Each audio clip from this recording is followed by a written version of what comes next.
اللهم عجل لوليك الفرج. اعوذ باللہ من الشیطان اللعین الرجیم. بسم اللہ الرحمن الرحیم. اللہم صلی علی محمد وعلی محمد وعجل فرجہم. ناظرین اکرام السلام علیکم ورحمۃ اللہ وبرکاتہ. میں ہوں آپ کا میزبان زرغام اعظمی اور حوزہ معصومہ قم نبا فاؤنڈیشن کی جانب سے منعقد کیے گئے نبا انٹرنیشنل کوئز کمپٹیشن میں آپ سب کا استقبال ہے. ناظرین آج پھر نماز کے حوالے سے لے کے کچھ سوالات حاصل ہوئے ہیں اور اسٹوڈیو میں ہمارے ساتھ سوالوں کے جواب دینے کے لیے موجود ہیں حجت الاسلام والمسلمین علی جناب مولانا سید پیام حیدر رضوی صاحب دفتر آیت اللہ سستانی. چلیے قبلہ کی خدمت میں چلتے ہیں. قبلہ السلام علیکم ورحمۃ اللہ وبرکاتہ. وعلیکم السلام ورحمۃ اللہ وبرکاتہ. قبلہ آج کا پہلا سوال یہ ہے کہ نماز کی رکعتوں میں اگر کوئی انسان نماز پڑھ رہا ہے، اکثر یہ ہوتا ہے کہ جیسے 4 رکعت ہے عشاء کی، تو اب یاد نہیں رہتا کہ تیسری رکعت ہے چوتھی رکعت ہے. اگر کسی انسان کو شک ہو جائے تو وظیفہ کیا ہے؟ اعوذ باللہ من الشیطان اللعین الرجیم. بسم اللہ الرحمن الرحیم. بہت ہی خوبصورت سوال ہے کیونکہ بہت ایسا پیش آتا ہے کہ انسان نماز پڑھ رہا ہوتا ہے اور آج کل جو ذہن خاص کر کے انسان کا کافی منتشر ہوتا ہے اور رکعتوں میں شک ہونے لگتا ہے کہ 2 رکعت پڑھی، 3 رکعت پڑھی، 4 رکعت پڑھی. تو سب سے پہلی جو اس کا فریضہ، اس کا وظیفہ ہے مکلف کا، جو شخص نماز پڑھ رہا ہے، وہ یہ کہ جب اسے شک ہو تو وہ غور و فکر کرے اور یہ دیکھے کہ اس کا گمان، رجحان کسی طرف جاتا ہے یا نہیں جاتا ہے. کیونکہ نماز کی رکعت میں جو گمان ہوتا ہے اس کی بڑی امپورٹنٹ ہے، بڑی اہمیت ہے. نماز کی رکعت میں گمان یقین کا حکم رکھتا ہے. مثال کے طور پہ ہمیں شک ہوا کہ ہم نے 3 رکعت نماز پڑھی ہے 4 رکعت، لیکن 70% ہمیں یہ لگ رہا ہے کہ ہم نے 4 رکعت پڑھی ہے. تو کیونکہ ایک طرف پلہ بھاری ہے اور 70% کا امکان ہم دے رہے ہیں، تو ہم اسی 4 کو ہی سمجھیں گے کہ 4 رکعت ہم نے پڑھی ہے اور ہماری 4 رکعت نماز صحیح ہے. 4 رکعت اس کو بنا رکھ کے 4 رکعت نماز تمام کریں گے اور ہماری نماز صحیح. لیکن اگر نماز میں ہمیں گمان نہیں، کسی طرف گمان نہیں جا رہا، بالکل 50-50 ہے یا تھوڑا بہت رجحان کسی طرف جا بھی رہا ہے، تو اس کی کوئی اہمیت نہیں. یعنی گمان جس کو ہم کہیں نہیں کسی طرف ہمارا جا رہا ہے، 3 اور 4 میں شک ہو رہا ہے، کبھی لگ رہا ہے 3 پڑھی، کبھی لگ رہا ہے 4 پڑھی، تو پھر یہاں شکوک کے جو حکام ہیں وہ حکام بیان ہوں گے. تو بس پہلی چیز ہمیں دیکھنا ہے کہ ہمارا گمان، ہمارا رجحان کسی طرف جاتا ہے نہیں جاتا ہے. اگر گمان جاتا ہے تب تو ہم اس گمان پہ عمل کریں گے اور وہی ہماری نماز کو صحیح کرے گا. پھر سے توجہ کریں کہ نماز کی رکعت میں ہمارا گمان جو ہے وہ یقین کا حکم رکھتا ہے، بخلاف نماز میں جو اجزاء و ارکان ہیں، مثلا ہم نے رکوع کیا نہیں کیا، تشہد پڑھا یا نہیں پڑھا، اس کے بارے میں ہمارا گمان یقین کا حکم نہیں رکھتا. اس کے بارے میں ہمارا گمان شک کا حکم رکھتا ہے. شک گمان ہو رہا ہے کہ تشہد پڑھا ہے لیکن آپ کو پڑھنا پڑے گا. شک ہو رہا ہے کہ ہم نے سلام پڑھا نہیں پڑھا اور حالت نماز سے خارج نہیں ہوئے، تو آپ کا گمان بھی کافی نہیں، پھر سے سلام پڑھی. تو رکعت کے بارے میں گمان یقین کا حکم رکھتا ہے، لیکن دوسرے اجزاء اور ارکان کے بارے میں گمان شک کا حکم رکھتا ہے. تو اس چیز کی طرف متوجہ ہونے کی ضرورت ہے. بے شک، جزاک اللہ. ناظرین اگلا سوال قبلہ کی خدمت میں لے کے چلتے ہیں. قبلہ نماز میں پیش ہونے والے شکوک بیان فرمائیں. ہاں، اب دیکھیے کون کون سے شک زیادہ پیش آتے ہیں، کیونکہ شکوک تو کافی ہیں لیکن اس میں جو زیادہ پیش آتے ہیں انہی شکوک میں ایک شک جو بہت زیادہ پیش آتا ہے، اور ائمہ کی بھی اس کی طرف توجہ تھی اور اس کا حکم بیان کیا ہے کہ 3 اور 4 میں بہت شک ہوتا ہے. صحیح. تو یہ بھی بتاتے چلیں کہ کچھ شک ایسے ہیں جو آپ کی نماز کو باطل کر دیتے ہیں. جیسے اگر آپ پہلی اور دوسری رکعت کے بارے میں اگر شک کر رہے ہیں کہ پہلی رکعت پڑھی ہے، دوسری رکعت پڑھی ہے، پہلی شروع کی 2 رکعتوں میں اگر آپ شک کر رہے ہیں تو آپ کی نماز باطل ہو جائے گی، مگر کہ آپ کا گمان کسی طرف جائے. اگر گمان جاتا ہے تب تو اس پہ آپ عمل کر سکتے ہیں، لیکن اگر گمان نہیں جاتا اور پہلی اور دوسری رکعت کے بارے میں اگر آپ کو شک ہے تو آپ کی نماز باطل ہو جائے گی. اگر اس سے ہٹ کے جیسے تیسری اور چوتھی رکعت کے بارے میں شک ہے تو، یا اسی طرح سے 2 رکعتی نماز میں آپ شک کر رہے ہیں، مثلا صبح کی نماز میں شک کر رہے ہیں، تب بھی آپ کی نماز باطل ہو جائے گی، گمان بھی ہو تب بھی باطل ہو جائے گی۔ 3 رکعتی نماز میں شک کر رہے ہیں، یعنی مغرب کی نماز میں آپ کو شک ہو رہا ہے اور گمان کسی طرف نہیں جا رہا ہے، تب بھی آپ کی نماز باطل ہو جائے گی۔ بس صحیح شکوک کا تصور کہاں پہ ہے؟ 4 رکعتی نمازوں میں۔ 4 رکعت کی جو نمازیں سے ظہر کی ہے، عصر کی ہے، عشاء کی ہے، یہاں پر صحیح شک کا تصور ہے، ورنہ 3 رکعتی نماز مغرب، صبح کی 2 رکعت جو نماز ہے، اس میں اگر آپ شک کرتے ہیں اور کسی طرف آپ کا رجحان و گمان نہیں جاتا تو آپ کی نماز باطل ہے۔ بس اب آئیے 4 رکعتی نماز میں دیکھیں کہ ہماری ذمہ داری کیا ہے، ہم کیسے اس پہ عمل کریں۔ اگر 3 اور 4 میں شک ہو رہا ہے کہ 3 رکعت پڑھی ہے، 4 رکعت پڑھی ہے، اور کسی بھی حالت میں شک ہو رہا ہے، رکوع میں ہے، سجدے میں ہے، قیام میں ہے، لیکن شک ہمارا 3 اور 4 کے بارے میں، تو اگر گمان کسی طرف ہمارا جا نہیں رہا ہے تو ہمیں چاہیے کہ 3 اور 4 میں جب شک ہو تو ہم 4 پر بنا رکھیں، یعنی یہ کہیں کہ ہم نے 4 رکعت پڑھی ہے، تشہد پڑھ کے سلام پڑھ کے نماز کو ختم کریں، اور 1 رکعت نماز احتیاط نماز کے بعد بجا لائیں۔ 3 اور 4 میں اگر شک ہو رہا ہے تو 1 رکعت نماز احتیاط 4 پہ بنا رکھیں گے کہ انشاءاللہ ہم نے 4 پڑھی ہے، نماز کو ختم کریں گے، اور 1 رکعت نماز احتیاط بجا لائیں۔ نماز احتیاط کیسے پڑھنا ہے انشاءاللہ بعد میں ہم آپ کے سامنے بیان کریں۔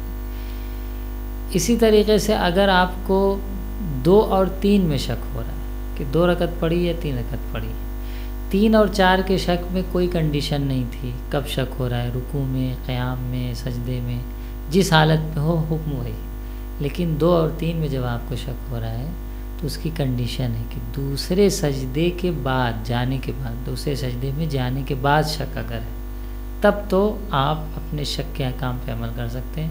دوسرے سجدے میں جانے کے بعد اگر شک ہو رہا ہے 2 اور 3 میں تو آپ 3 پر بنا رکھیں گے، 1 رکعت اور پڑھیں گے، اور 1 رکعت نماز احتیاط اس کے بعد بجا لائیں گے۔ یہ 2 صورت ہو گئی۔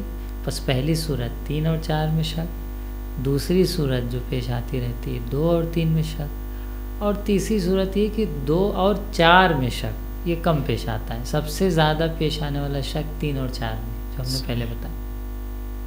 اس کے بعد 2 اور 3 کا بھی شک پیش آتا ہے، پھر اس سے کم 2 اور 4 میں بھی کبھی ہو جاتا ہے۔ 2 اور 4 میں اگر شک ہو تو اس میں بھی آپ کیا کریں گے؟ 2 پر بنا رکھیں گے، 4 پر معذرت 4 پہ بنا رکھیں گے، اور 2 رکعت نماز احتیاط بجا لائیں گے۔ 2 اور 4 میں 4 پہ بنا رکھیں گے، 2 رکعت نماز احتیاط اس کے بعد نماز کے بعد بجا لائیں گے۔ یہ 3 شک ہیں جس کی اہمیت ہے اور پیش آتے رہتے ہیں، اور بھی شکوک ہیں جو ذہن سے زائل ہو جائیں گے۔ اگر شک پیش آتا ہے تو پہلے اس کا راستہ ڈھونڈیں کہ کسی طرف گمان جاتا ہے نہیں جاتا ہے۔ اگر گمان نہیں جا رہا ہے پہلے اس کا راستہ ڈھونڈیں، کسی طرف گمان جاتا ہے نہیں جاتا ہے۔ اگر گمان نہیں جا رہا ہے تو پھر شک کے احکام پہ عمل کریں۔ پھر بھی نہیں سمجھ میں آ رہا ہے، یاد نہیں ہے، تو پھر اس کا راستہ ہے کہ نماز توڑ دی جائے اور پھر پڑھی جائے، لیکن کوشش یہ کریں کہ ان احکام کو ہم جانیں، نماز کو ایسے ہی نہ توڑیں، پہلے اس پہ عمل کرنے کی کوشش کریں۔ بس 3 اور 4 میں شک کسی بھی حالت میں ہو، آپ 4 پہ بنا رکھیں گے، نماز کو مکمل کریں گے، 1 رکعت نماز احتیاط۔ 2 اور 3 میں شک دوسرے سجدے میں جانے کے بعد 3 پہ بنا رکھیں گے، نماز کو مکمل کریں گے، 1 رکعت نماز احتیاط، اور 2 اور 4 میں ہو تو 4 پر بنا رکھیں گے، 1 رکعت نماز 2 رکعت نماز احتیاط پڑھیں گے، اور اس طرح سے آپ ہی اپنے شکوک پر عمل کر سکتے ہیں۔ ایک اور شک ہے 4 اور 5 میں، وہ بھی کبھی ہوتا ہے، وہاں پر اگر ہو تو آپ 4 پہ بنا رکھیں گے اور سجدے 100 بجا لائیں گے۔ وہاں نماز احتیاط نہیں ہے، بلکہ نماز کا سلام دینے کے بعد آپ سجدے 100 بجا لائیں گے، تب آپ کی نماز صحیح۔ جزاک اللہ، سبحان اللہ۔ نماز احتیاط کا طریقہ کیا ہے، کس طریقے سے پڑھنا چاہیے ہمارے ناظرین کو بتائیں آپ۔ ہاں دیکھیے، نماز احتیاط جو بھی ہم نے ذکر کیا، نماز احتیاط یہ ہے کہ آپ سلام دینے کے بعد شک کے جو حکم ہے اس پہ عمل کریں گے، اور سلام دینے کے بعد فوراً کھڑے ہو جائیں گے، یعنی آپ اپنا چہرہ قبلے سے نہیں موڑیں گے، کوئی دوسرا کام انجام نہیں دیں گے، گویا کہ آپ نماز ہی پڑھ رہے ہیں۔ فوراً کھڑے ہوں گے، کھڑے ہونے کے بعد نیت کریں گے، 1 رکعت نماز احتیاط ہم پڑھتے ہیں، یا اگر 2 رکعت پڑھنی ہے تو 2 رکعت پڑھتے ہیں، نیت کریں گے، اور نیت زبان پہ نہیں لائیں گے۔ جیسے دوسری نیتیں ہم زبان پہ لاتے ہیں تو اس کو زبان پہ نہیں لانا، نیت زبان پہ لائیں گے تو گویا آپ کی نماز باطل ہو جائے گی۔ دل میں نیت کر کے تکبیر کہیں گے نماز احتیاط کی، اور تکبیر کہنے کے بعد سورہ حمد پڑھیں گے. حمد کے بعد کوئی دوسرا سورہ نہیں پڑھیں گے جیسے تیسری اور چوتھی رکعت میں ہم کرتے ہیں, تو صرف حمد پڑھیں گے اور سورہ نہیں پڑھیں گے. رکوع میں جائیں گے, پھر بالکل نماز کی طرح کھڑے ہوں گے, سمع اللہ لمن حمدہ, سجدے میں جائیں گے, 2 سجدہ بجا لائیں گے, تشہد پڑھیں گے, سلام پڑھیں گے.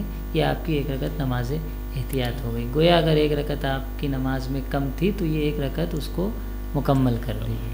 یا اگر 2 رکعت کم تھی 2 اور 4 کے شک میں, تو 2 رکعت اسی طریقے سے نماز احتیاط پڑھیں گے, یعنی نماز صبح کی طرف پڑھیں گے, اور آپ کی نماز مکمل کہلائے گی, آپ کی نماز باطل نہیں ہوگی. یہ نماز احتیاط کا طریقہ ہے. باوضو ہونا چاہیے, قبلے سے چہرہ منحرف نہیں ہونا چاہیے. اگر ایسا کچھ کرتے ہیں تو پھر آپ کی نماز باطل ہو جائے گی. یہ نماز صبح کی طرح پڑھنا ہے جی, اگر 2 رکعت پڑھنا ہے نماز صبح کی طرح 1 رکعت پڑھنا, لیکن اس میں سورہ نہیں ہے. اس چیز کی طرف توجہ ہے کہ حمد کے بعد سورہ نہیں پڑھنا ہے. تشہد بھی نہیں ہے, اگر 2 رکعت پڑھتے ہیں تو آپ تشہد بھی نہیں پڑھیں گے. بس تکبیر, سورہ حمد, رکوع, سجدہ, تشہد اور سلام, یہ ہے نماز احتیاط. جی بے شک, سبحان اللہ. ناظرین بڑھتے ہیں پھر اگلے سوال کی جانب. اگلا سوال یہ ہے کہ سجدہ سہو کب واجب ہوتا ہے؟ ہاں دیکھیے, سجدہ سہو جیسا کہ یہی چوتھی اور 5ویں رکعت میں ایک مورد ہے کہ اگر شک ہو رہا ہے اور ہم نے 4 پہ بنا رکھا اور نماز پر مکمل کی, تو ایک سجدہ سہو, 2 سجدہ سہو بجا لائیں گے. اس کے علاوہ 4 موارد اور ہیں جہاں پر سجدہ سہو واجب ہوتا ہے.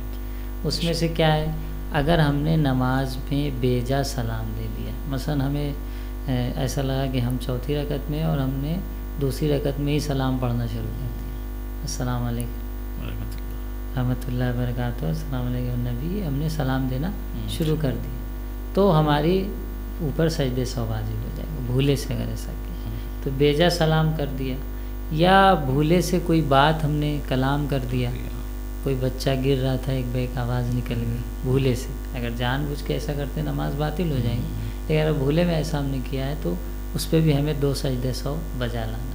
تو بے جا سلام کیا ہے, بے جا کلام کیا ہے, ان موارد میں سجدہ سہو واجب. دوسرے 2 مورد یہ ہیں کہ آپ جو ہیں, آپ کو یقین ہے کہ نماز میں کچھ کم یا زیادہ ہوا ہے, لیکن نہیں پتہ کیا کم یا زیادہ, تو یہاں پر بھی آپ پر واجب ہے کہ سجدہ سہو بجا لیں.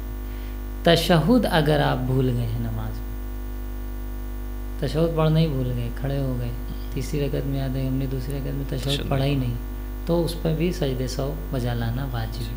بس ان 5 موارد میں سجدہ سہو کا بجا لانا واجب ہے. آیت اللہ ثانی کے فتوے کے مطابق بیجا سلام کیا ہو, بیجا جو ہے آپ نے گفتگو کلام کر دیا ہو, بیجا سلام پڑھ دیا ہو, بیجا کلام کر دیا ہو, یا یہ کہ آپ جیسا کہ ہم نے بھی اشارہ کیا کہ چوتھی اور 5ویں رکعت میں آپ کو شک ہو رہا ہو تب ایسا ہو, یا تشہد بھول گئے ہو تب بھی آپ پر سجدہ سہو واجب ہو جائے گا. بے شک, جزاک اللہ, سبحان اللہ. ناظرین, آج اس سلسلے کا آخری سوال کہ سجدہ سہو کا طریقہ کیا ہے, تفصیل سے بیان فرمائیں. ہاں بھائی, یہ بھی جاننا ضروری ہے سجدہ سہو کرنا کیسے. دیکھیے, سجدہ سہو میں نیت کرنا ہے. آپ جیسے نماز ختم ہو گئی اور آپ پہ سجدہ سہو واجب ہے, تو آپ نیت کریں گے اور اللہ اکبر کہہ کے سجدے میں جائیں گے.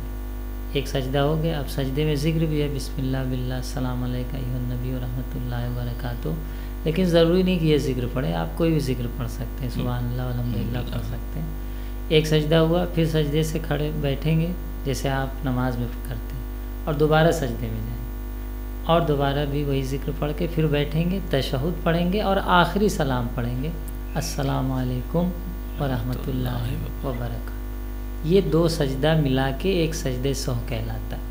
یعنی گویا آپ نے جو سجدہ سہو آپ پہ واجب ہوا تھا وہ انجام دیا. کب؟ جب 2 سجدہ اور ایک تشہد اور آخری سلام آپ دیں گے. تو ایک سجدہ سہو واجب سے مراد نہیں کہ ایک سجدہ کریں گے, 2 سجدہ ہوگا ہر سجدہ سہو میں, اور ایک تشہد ہوگا اور آخری سلام ہوگا, تب آپ کا سجدہ سہو مکمل ہوگا. جی قبلہ, جیسا کہ آپ نے کہا کہ نیت کرنی ہے, ٹھیک ہے نا, نیت کر لیا تو اس کے بعد تکبیر وغیرہ کچھ نہیں کہنا؟ نہیں, تکبیر ہے, اللہ اکبر کہہ کے جائیں گے, لیکن وہ واجبات میں سے نہیں ہے. مین یہ کہ 2 سجدہ کریں اور ذکر پڑھیں اور آئیں تشہد پڑھیں اور سلام پڑھیں, لیکن آپ اللہ اکبر کہہ کے جائیں گے, مستحب کر سکتے ہیں. جزاک اللہ, بہت بہت شکریہ قبلہ. ناظرین, آج ہمارا وقت یہیں پہ تمام ہوتا ہے, انشاءاللہ پھر ملاقات ہوگی, تب تک کے لیے ہمیں اجازت دیجیے. والسلام علیکم ورحمۃ اللہ وبرکاتہ. خدا حافظ.